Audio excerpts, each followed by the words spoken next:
Welcome to DD லக்ஸி vlogs. இன்றைக்கி நம்ம என்ன பார்க்க போகிறோம்னா, நான் வந்து தம்பிக்கு எப்படிலாம் சாலிட் ஃபுட்ஸ் கொடுக்குறேன் அப்படிங்கிறத உங்கள் கூட ஷேர் பண்ணியிருக்கேன். ஃபஸ்ட்டு பார்த்திங்கன்னா நட்ஸ் பியூரி, அதாவது வந்து வாழைப்பழம் ப்ளஸ் நட்ஸ் கொடுக்குறது. பார்த்திங்கன்னா 2 பேரிச்சம்பழம் எடுத்துக்கோங்க. அப்புறம் பார்த்திங்கன்னா 3 பாதாம், அப்புறம் பார்த்திங்கன்னா கருப்பு திராட்சை ஒரு 2-3 எடுத்துக்கோங்க. இந்த 3மே பார்த்திங்கன்னா நைட்டே ஊற வச்சிடணும். ஊற வச்சுட்டு காலையில் எழுந்திரிச்சு அரைச்சி கொடுக்குற மாதிரி.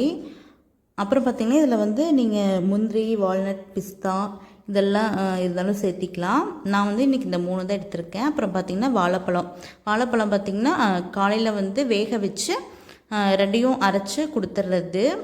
வாழைப்பழம் நைட்டே ஊற வைக்கக்கூடாது, காலையில் வேக வச்சு அரைச்சி கொடுத்துடலாம்.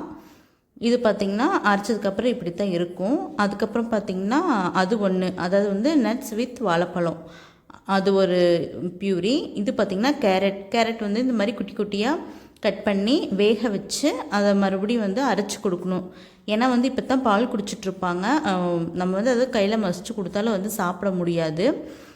எதாக இருந்தாலும் வேக வச்சு அரைச்சி கொடுத்துருங்க மிக்சியில் போட்டு. எதுக்கு வேக வைக்கிறோம் அப்படின்னா, அப்படியே பச்சையாகவே நீங்கள் வந்து அரைச்சி கொடுத்தீங்க அப்படின்னா சளி பிடிக்கும். அதனால் எதாக இருந்தாலும் வேக வச்சு கொடுங்க. இது பார்த்திங்கன்னா கேரட் வேக வச்சு மிக்சியில் போட்டு அரைச்சி கொடுக்கலாம். இதே மாதிரி வாழைப்பழம், வெறும் வாழைப்பழம் கூட நீங்கள் அப்படி கொடுக்கலாம். அப்புறம் கேரட் கூட கொஞ்சம் பால் ஊற்றி 2யும் மிக்ஸ் பண்ணி, அதாவது காய்ச்சின பால் 2யும் மிக்ஸ் பண்ணி அரைச்சி கொடுக்கலாம். அப்புறம் பார்த்திங்கன்னா ஆப்பிளும் அதே மாதிரி தான் பார்த்திங்கன்னா வேக வச்சு மிக்சியில் போட்டு அரைச்சி கொடுக்கணும். அப்புறம் பார்த்திங்கன்னா தண்ணி வந்து நீங்கள் எந்த ஃபுட்டு கொடுத்தாலும் அதுக்கப்புறம் வந்து கொஞ்சம் வந்து தண்ணி கொடுங்க. அதாவது தண்ணி வந்து சூடு பண்ணி ஆற வச்சு சுடு தண்ணியாக கொடுங்க. அப்புறம் பார்த்திங்கன்னா ராகி கூழ் ஃபஸ்ட்டு வந்து ஒரு 2 ஸ்பூன் ராகி மாவு வந்து போட்டு ஃபஸ்ட்டு மிக்ஸ் பண்ணி வச்சுக்கோங்க. சில பேர் வந்து முழு ராகி வந்து அப்படியே, அதாவது நைட்டு ஊற வச்சு காலையில் எழுந்திரிச்சு அரைச்சி அந்த 2-3 பால் எடுத்து அதை காய்ச்சி கொடுப்பாங்க. அப்படியும் பண்ணலாம், இல்லைன்னா இப்படியும் பண்ணலாம். பவுட்ரு இருந்தது அப்படின்னா ஃபஸ்ட்டே கரைச்சி வச்சுக்கோங்க. அதுக்கப்புறம் தண்ணி ஊற்றி ஒரு டம்ளர் தண்ணி ஊற்றிங்கன்னா போதும். தண்ணி ஊற்றி நல்லா கொதிச்சதுக்கப்புறம் ஃபஸ்ட்டு வந்து வெறும் தண்ணி வந்து ஒரு மிக்ஸ் கொடுத்துருங்க. அதுக்கப்புறம் இந்த நம்ம ராகி வந்து கரைச்சி வச்சுருக்கோம்ல அதை ஊற்றுங்க. அப்போ தான் வந்து உங்களுக்கு கட்டி பிடிக்காமல் இருக்கும், அந்த பபுள்ஸ் எல்லாம் வெளியே வந்துருச்சு அப்படின்னா. அதுக்கப்புறம் பார்த்திங்கன்னா லைட்டாக ஒரு பிஞ்ச் வந்து உப்பு போட்டுக்குவாங்க. உப்பு போட்டு நல்லா வந்து அந்த பச்சை வாசம் போகிற வரைக்கும் பார்த்திங்கன்னா மிக்ஸ் பண்ணிகிட்டே இருக்கணும். அப்பப்போ மிக்ஸ் பண்ணிக்கோங்க.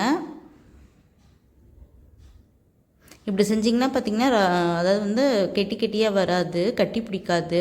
ஃபஸ்ட்டே மாவு வந்து மிக்ஸ் பண்ணி வச்சுக்கோங்க. இதில் டைரெக்டாக நீங்கள் போடும்போது கட்டி உழுகும். இது பார்த்திங்கன்னா ராகி கூழ். அதுக்கப்புறம் பார்த்திங்கன்னா இது வந்து மதியானம் கொடுக்கறதுக்காக ரைஸ், பருப்பு, அப்புறம் நீங்கள் கேரட் இருந்தால் கேரட், ஒரு பல் மட்டும் சின்னதாக ஒரு பல் மட்டும் பூண்டு, இதுவும் பார்த்திங்கன்னா நீங்கள் வந்து அரைச்சி தான் கொடுக்கணும். இது வந்து 6 மாதத்துக்கு மேலே ஆன குழந்தைங்களுக்கு வந்து கொடுக்கலாம். இது கூடவே பார்த்திங்கன்னா ஒரு 2 சொட்டு வந்து நெய்யும் ஒரு பிஞ்ச் வந்து உப்பும் வந்து சேர்த்திக்கோங்க.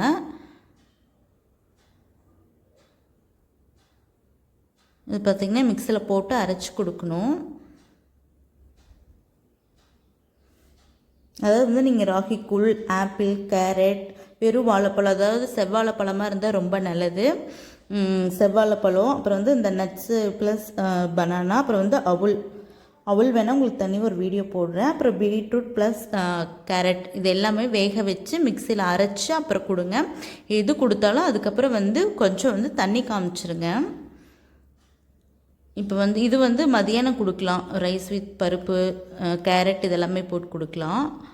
இது வந்து மதியானம் கொடுக்கலாம். ஃபஸ்ட்டு வந்து ஒரு 3 நாளைக்கு வந்து ஒரே ஃபுட் கொடுங்க, சேருதான்னு பார்த்துட்டு அதுக்கப்புறம் வந்து நீங்கள் வந்து வேறு ஃபுட்ஸ் வந்து கொடுக்கலாம். இது வந்து ஒரு பார்த்திங்கன்னா 8-9 மாதம் வரைக்கும் இப்படியே தான் அரைச்சி தான் கொடுக்கணும். அதுக்கப்புறம் வேணால் நம்ம கையில் அப்படியே மஸ்ட்டு